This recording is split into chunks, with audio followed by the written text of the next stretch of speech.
Hello there. My name is Maggie Thompson. I'm 67 years old this year. I live alone in a small village in the Cotswolds. Let me tell you my story. I've lived in this old stone cottage for over 30 years. Moss grows on the roof and ivy climbs the walls. In my garden, roses and lavender grow freely. For 40 years, I taught children at the local primary school. The classroom was always full of life. Children's laughter filled the corridors. Those things were my whole life. But after I retired, I never expected it to be this quiet. My husband Robert passed away 3 years ago from a sudden heart attack. This house became far too big for just me. I have one son, James. He's 36, works as an accountant in London. Terribly busy he is. He's married to Emma, a solicitor, and they have 2 children, Lucy, 12, and Sam, 9. Phone calls come perhaps once every 2 months. Terribly brief, so I started tending the garden. When my hands get dirty with soil, my mind feels more at peace. Yesterday, I received an unexpected phone call. James sounded excited. He'd been promoted, made senior partner. I was absolutely delighted, but felt rather hollow. Hearing such joyful news only over the telephone, that's when I made my decision. I'd go and congratulate him properly. All the way to London, I wanted to celebrate my son's success in person. I packed 3 jars of homemade strawberry, jam, baked scones, and cut some lavender from the garden. James loved these things as a boy. Sitting on the train, I watched my familiar world disappear. Green hills, white sheep, little churches. As we approached London, buildings grew taller, crowds thicker. I felt myself becoming rather small. I arrived at London Paddington Station. Such crowds everywhere. The underground map made my head spin.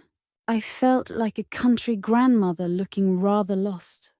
When I reached James's apartment building, my legs felt quite wobbly. Such a modern building, all glass and steel. The lobby was like a hotel with marble floors and enormous plants. I pressed the buzzer. Emma's voice came through the intercom, sounding rather sharp.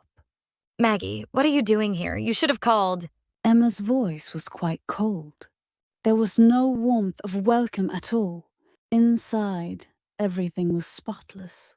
All white and pristine, but somehow rather cold. The sitting room sofa was white leather, so immaculate. I was almost afraid to sit on it. How long are you planning to stay? Already she was asking when I'd be leaving. Just a few days. When will James be back? Tomorrow evening, maybe. The children came down briefly. Lucy and Sam had grown so much, but they seemed uncomfortable.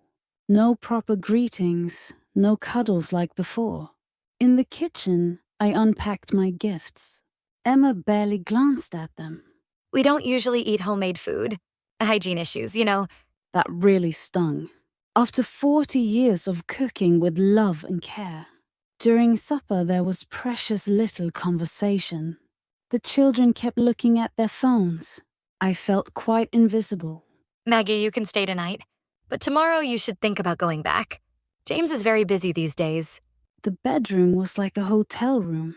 Lying in bed, London nights were so noisy.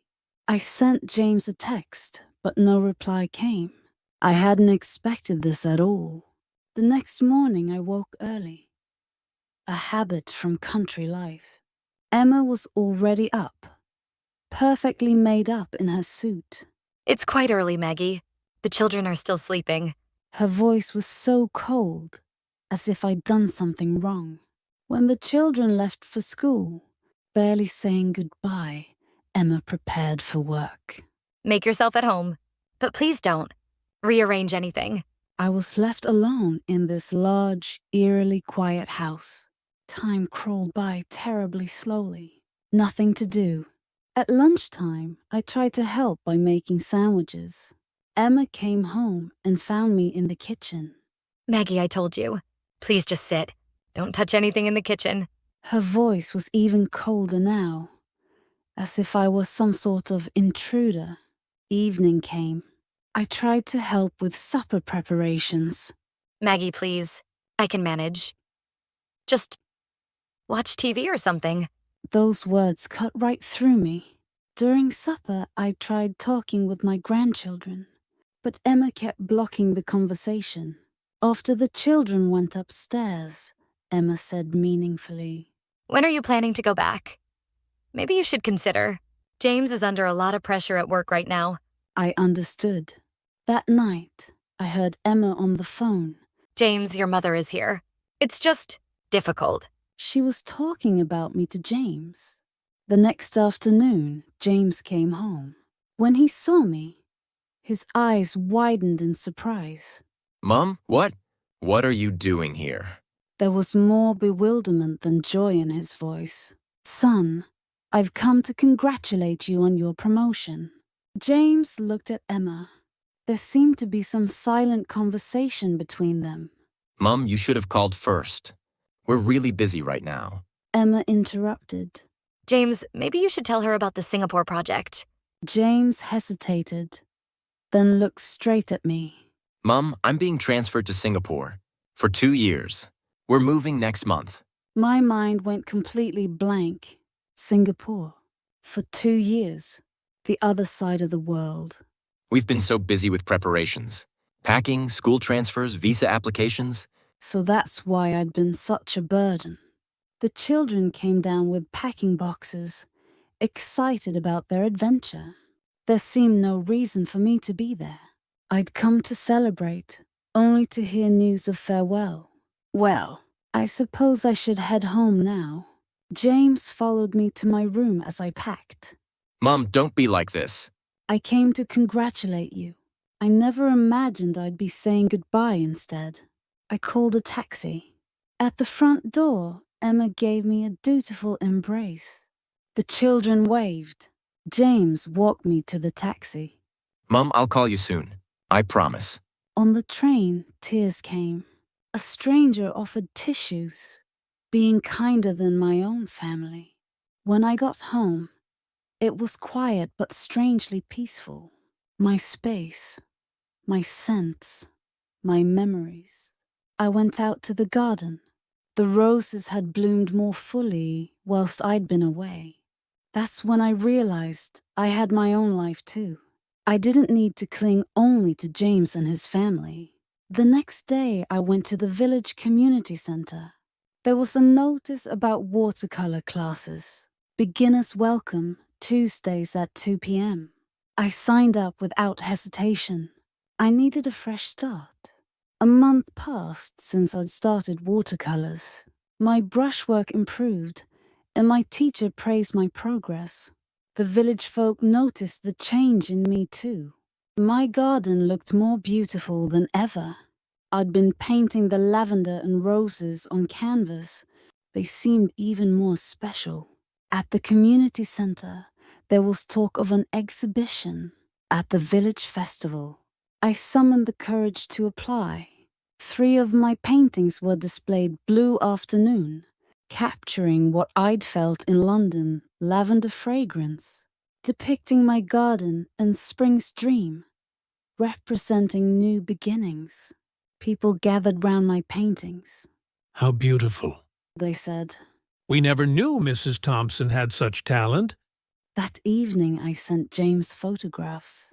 His reply came, Mom, how wonderful. I'm so proud of you.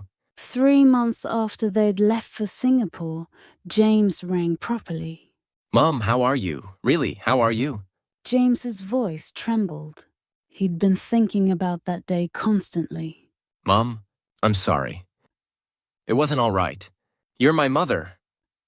You should always be welcome. Those were the words I'd so longed to hear. After that, we spoke more frequently. The children were fascinated by Granny's paintings. Lucy asked if I'd teach her to paint when they visited at Christmas. When Christmas came, The atmosphere was completely changed. Emma embraced me warmly, truly sorry about last time. The children marveled at my paintings. That afternoon, Lucy and I painted in the garden. Grandma, how do you make the sky look so real? Slowly, with feeling. At supper, instead of staring at phones, we had proper conversation. James said he'd finally understood. He'd focused so hard on providing for his family that he'd forgotten about family itself. That night, James and I shared tea together. Age is just a number, I told him. If your heart stays young, you can begin anything. When they left for the airport, our goodbye was different. Not sorrowful, but warm. Back home, I stretched a fresh canvas. I dipped my brush in bright colors. Yellow, orange, warm pink. That difficult day in London had been painful, but it brought new colors into my life. Now I'm someone's mother, yes, but I'm also Maggie Thompson the painter. A new beginning held in the tip of a brush. That's my life now.